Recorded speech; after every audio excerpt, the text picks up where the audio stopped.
जय हिंद दोस्तों, मैं हूं विवेक खत्री और आप देख रहे हैं वाव न्यूज की एक और कवर स्टोरी। दोस्तों, डोनाल्ड ट्रंप ने अपने 7-8 महीने के शासनकाल में आखिर कोई एक काम, पहला काम ऐसा कर दिया है जो भारत के हक में अच्छा है, या ये कह लीजिए कि भारत जिससे खुश है। और वो अच्छा काम ये है कि अमेरिका ने TRF यानी दी रेजिस्टेंस फ्रंट नामक जो पाकिस्तान से समर्थित आतंकवादी ग्रुप है, उसको आतंकवादी संगठन मानते हुए उस संगठन को बैन कर दिया है। तो अब आप कहेंगे कि ये TRF बैन होने पे इंडिया में इतनी खुशी क्यों मनाई जा रही है। तो आपको बता दें कि ये TRF जो है, ये लश्कर तैयबा का ही बदला हुआ रूप है, खाली नाम बदल दिया है। आपको पता होगा कि लश्कर तैयबा को जब बैन कर दिया गया तो इन्होंने नया नाम बना लिया। और आपको ये भी याद होगा कि पहलगाम में जो 22 अप्रैल को जो आतंकवादी हमला हुआ था दोस्तों, वो इसी TRF ने करवाया था। अच्छा, ऑपरेशन सिंदूर के अलावा भारत ने इस मामले को UN में भी रखा था। पाकिस्तान के खिलाफ अपील की थी, पाकिस्तान के खिलाफ तो नहीं कहेंगे, TRF के खिलाफ अपील की थी। तो उस समय चाइना ने अपना वीटो पावर लगा के अपने छोटे भाई पाकिस्तान को बचा लिया। और एक तरह से कहिए कि उस समय ये केस भारत हार गया था। लेकिन केस हारने के बाद भी भारत ने हार नहीं मानी और कूटनीतिक तरीके से हम अमेरिका पे दबाव बनाते रहे। और जिसका फ़ायदा ये हुआ कि अंत में आखिर अमेरिका ने ये माना कि पहलगाम हमले में TRF का हाथ था और उसने भी TRF को आतंकवादी संगठन घोषित करते हुए बैन कर दिया।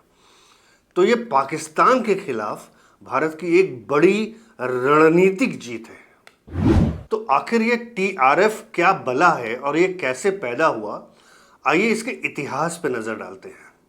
TRF यानी दी रेजिस्टेंस फ्रंट एक आतंकवादी संगठन है जो जम्मू कश्मीर में सक्रिय है और इसे लश्कर तैयबा का ही एक नया रूप माना जाता है। TRF हाल के वर्षों में कई आतंकी हमलों जैसे कि सुरक्षा बलों और नागरिकों पर हमलों में शामिल रहा है। अब इसकी स्थापना कब हुई और इसका उद्देश्य क्या है, आइए इस पर भी नज़र डालते हैं। TRF की स्थापना 2019 में हुई। धारा 370 हटने के कुछ ही समय बाद इसकी स्थापना कर दी गई। इसका दावा है कि यह कश्मीरी युवाओं की आज़ादी के लिए लड़ रहा है, पर असल में ये पाकिस्तान समर्थित आतंकवादी संगठन है और लश्कर तैयबा का ही नया चेहरा है। अब जानते हैं इसके मुख्य उद्देश्य क्या है। पहला उद्देश्य तो है भारत के खिलाफ युद्ध छेड़ना, विशेषकर जम्मू कश्मीर में घाटी में धार्मिक और सांप्रदायिक तनाव फैलाना, कश्मीरी पंडितों, गैर मुस्लिमों और प्रवासी मजदूरों को निशाना बनाना। आप जानते हैं कि इसने हमले कहाँ कहाँ किए हैं।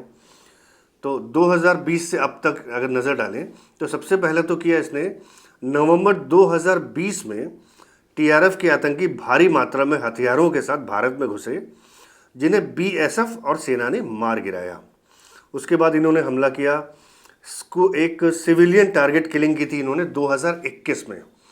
School principal, teachers, bank manager और गैर कश्मीरी नागरिकों की हत्या उसमें कर दी गई। इन हत्याओं की जिम्मेदारी TRF ने बाकायदा ली थी। अच्छा, इसके अलावा इन्होंने कश्मीरी पंडितों पर हमले किए। TRF ने कई बार कश्मीरी पंडित, कर्मचारियों और उनके परिवारों को धमकाया और मारा भी। नए नए आतंकवादियों की भर्ती होती रहती है। सोशल मीडिया के जरिए ये भर्ती होती है, जिसमें कश्मीरी युवाओं को कट्टरपंथी बनाया जाता है और उन्हें हथियार थमा दिए जाते हैं। अच्छा, अब ये जानते हैं कि TRF को लेकर सरकार ने क्या क्या कार्रवाई की है अब तक। सरकार माने भारत सरकार। तो भारत सरकार ने TRF को गैर कानूनी और आतंकवादी संगठन घोषित कर दिया था 2023 में ही। और उसके अलावा कई TRF कमांडर जैसे अब्बास शेख, मेहरान, उमर मुश्ताक, ये सब एनकाउंटर में मारे गए। राष्ट्रीय जांच एजेंसी NIA और सेना ने TRF की फंडिंग और नेटवर्क पर बड़ी कार्रवाई की है। अच्छा, पाकिस्तान की TRF को छुपाने की पुरानी रणनीति रही है। TRF खुद को एक स्थानीय विद्रोही संगठन बताता है ताकि अंतर्राष्ट्रीय मंच पर पाकिस्तान को बचाया जा सके, लेकिन इसके पास से पाकिस्तान में बने हथियार, नक्शे और ID मिलते हैं, जिससे इसके ISI से संबंध स्पष्ट हैं। अब हम ये जानते हैं कि अमेरिका ने जो प्रतिबंध लगाया है उसके मायने क्या क्या हैं और क्या होगा इससे। तो इससे होगा ये कि टीआरएफ के अमेरिका में सभी फंड और संपत्ति जब्त हो जाएंगी। और क्या होगा, अमेरिकी नागरिक या कंपनियां टीआरएफ से कोई लेन देन नहीं कर सकेंगी। जो भी इस संगठन को सहायता, संसाधन या सहयोग देगा उसे भी अमेरिकी कानून के तहत सजा हो जाएगी। अच्छा, टीआरएफ पे अमेरिका का बैन लगाना न सिर्फ भारत की एक बहुत बड़ी जियोपॉलिटिक्स में एक बहुत बड़ी कूटनीतिक सफलता है, बल्कि प्रधानमंत्री नरेंद्र मोदी का जो एक स्टेटमेंट है कि आतंकवाद के खिलाफ भारत का जीरो टॉलरेंस रहेगा, ये उसका भी एक सशक्त उदाहरण है। और अभी जब मैं स्टूडियो आ रहा था तो मैंने रास्ते में एक न्यूज़ देखी मोबाइल पे कि चाइना ने भी टीआरएफ को क्रिटिसाइज़ किया है और आतंकवादी संगठन माना है। शायद किसी प्रेस कॉन्फ्रेंस में ये बात कही गई है। और अगर ये खबर सच है तो ये पाकिस्तान के लिए बहुत बड़ा झटका है, क्योंकि अब आतंकवाद के मामले में चाइना भी शायद उसका साथ छोड़ रहा है और पाकिस्तान अब इस मुद्दे पे विश्व में अकेला पड़ रहा है। और देखिए, पाकिस्तान का मजाक मैं उड़ाता रहता हूँ, मैंने अभी पिछले एपिसोड में भी थोड़ा हंसी मजाक किया था, तो वो अपनी जगह मनोरंजन के लिए वो चलता है। लेकिन सच्चाई ये है कि दोस्तों कि दुख होता है, क्योंकि भारत का इतिहास भले ही दसियों हजार साल पुराना हो, लेकिन मॉडर्न इंडिया की जो कहानी शुरू होती है वो 1947 से। इसको मॉडर्न इंडिया मान के हम लोग बातें करते हैं आज़ादी के बाद। और उसी समय पाकिस्तान भी आज़ाद हुआ या पैदा हुआ, जो चाहे कहिए, बल्कि एक दिन पहले हम 15 अगस्त को आज़ाद हुए और पाकिस्तान 14 अगस्त को पैदा हुआ। तो अगर मॉडर्न इंडिया और पाकिस्तान की हिस्ट्री आप देखिए तो दोनों की बराबर है, उम्र दोनों की एक है, मॉडर्न इंडिया की और पाकिस्तान की। लेकिन आज दोनों देशों में कितना अंतर है। भारत किस तरक्की पे पहुंच रहा है, चौथे हम बन गए हैं अर्थव्यवस्था में, और भी चीज़ों में, साइंस में, आईटी में, व्यापार में, पावर में, विश्व में जो इज्जत मिलती है भारत को, जो इज्जत नरेंद्र मोदी को मिलती है, क्या वो शहबाज शरीफ को दी जाती? बिल्कुल भी नहीं। तो अंतर क्या है दोस्तों? ये अंतर है सोच का। भारत ने जहां अपनी संसाधनों को मजबूत की, अपनी युवाओं को, अपने बच्चों को अच्छी एजुकेशन दी, अच्छी सोच दी, अच्छे संस्कार दिए, आज हमारे देश के जो बच्चे हैं वो न सिर्फ इंडिया में बल्कि बाहर जाके सुंदर पिचाई और वक्त, हम दसियों नाम इस तरह के ले सकते हैं। और पाकिस्तान क्या कर रहा है?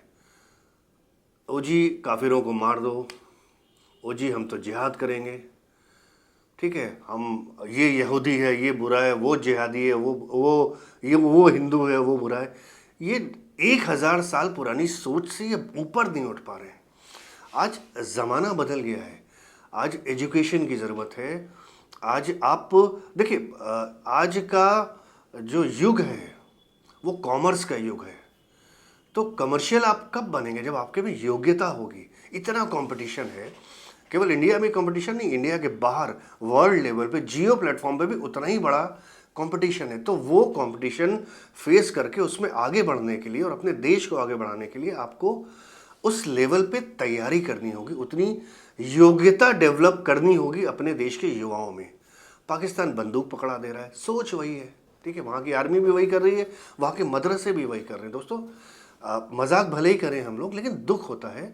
आखिर 70-80 साल पहले ये जो पाकिस्तान का हिस्सा है, लाहौर, कराची, सिंध वगैरह, ये भारत का ही तो था। तो कहीं ना कहीं हम लोग ना सही पर हमारे पूर्वज उन लोगों को जानते थे, उनके साथ रहते थे। दुख भी होता है कि हमारा ही एक भाई नालायक है, अपनी सोच को सुधार नहीं पा रहा है। और जब तक पाकिस्तान अपनी ये जिहादी सोच, अपनी ये मजहबी सोच बदलेगा नहीं, वो विश्व स्तर पे ऐसे ही बेइज्जत होता रहेगा और हमेशा लोन और भीख मांगता रहेगा। दोस्तों, आज की बात यहीं तक। ये स्टोरी आपको कैसी लगी ये कमेंट करके हमें बताएं, और प्लीज़ हमारे चैनल को आप सब्सक्राइब करें। हम लोग बड़ी ईमानदारी से कोशिश करते हैं कि किसी भी न्यूज़ को लेके अपना पक्ष, अपनी एनालिसिस और अपना रिसर्च आपके सामने रखें। तो आप अगर सब्सक्राइब करेंगे, वीडियो को लाइक करेंगे और कमेंट करेंगे ना, तो हमें बहुत हौसला मिलेगा इससे, इसलिए ये रिक्वेस्ट कर रहा हूँ।